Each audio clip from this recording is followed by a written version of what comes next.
కనిపించేది బిల్డింగ్ కాదు, బ్రిడ్జ్ చూడండి. సో ఈ లేక్లో నుంచి పెద్ద పెద్ద బోట్స్ కానీ తెరచాప ఉన్న బోట్లు కానీ ఏదైనా పెద్ద వెళ్ళాలంటే ఆ బ్రిడ్జ్ కింద నుంచి ఆ బిల్డింగ్లా కనిపించింది కదా, అది బ్రిడ్జ్ అనమాట. సో ఆ బ్రిడ్జ్ కింద నుంచి వెళ్ళవలసి వస్తుంది అనమాట. ఆ బ్రిడ్జ్ సుమారు 100 years దాటింది. 1915 ఎప్పుడో కట్టారంట. అయితే అది మెయిన్ రోడ్లోనే ఉంటుంది. ఇలా ఏదైనా బోట్స్ వెళ్తున్నప్పుడు నన్ను ఆపరేట్ చేస్తారనమాట. అది లేచి నిలబడుతుంది అనమాట. సో మేము లేచి నిలబడినప్పుడు అక్కడ ఆగాము. ఆగినప్పుడు ఏ విధంగా నిలబడింది, ఏ విధంగా అది డౌన్ అవుతుంది, ఫ్లాట్గా అయ్యి రోడ్డుపైకి మళ్ళీ వెహికల్స్ అన్నీ వెళ్ళే విధంగా అవుతుంది మీకు ఇందులో చూపిస్తాను అనమాట. అది చూడొచ్చు, మీకు కనిపించే బ్రిడ్జ్ అది. సో చూస్తే రోడ్డు పైన అడ్డంగా బిల్డింగ్ ఉన్నట్టు మీకు కనపడుతుంది, కానీ మీరు స్లోగా స్కిప్ చేయకుండా చూడండి.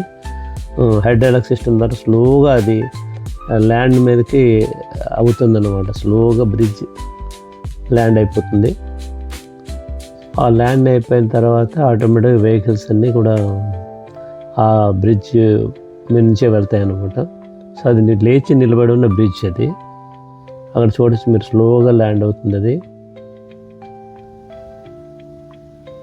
సో ల్యాండ్ అయిపోయిన తర్వాత బ్రిడ్జ్ ఎట్లా ఉంటుంది అనేది కూడా మీకు ఈ వీడియోలో చూడొచ్చు, కనిపిస్తుంది.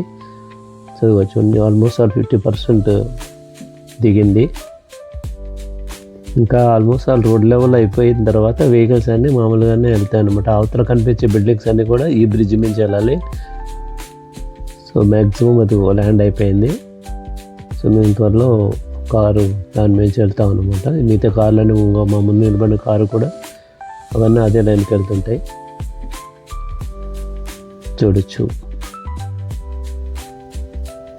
సో అయిపోయింది అనమాట. ఇక్కడ నుంచి ఆ సిగ్నల్ పడంగానే మళ్ళీ బ్రిడ్జ్ మీద నుంచి వెహికల్ స్టార్ట్ అవుతున్నాయి.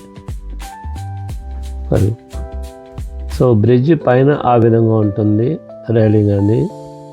ఇప్పుడు ఇది కనిపించేది అనమాట బ్రిడ్జ్, నిలబడిన బ్రిడ్జ్ ఇది. ఇది నిలబడితే అయిపోయిన తర్వాత రోడ్లో కలిసిపోతుంది.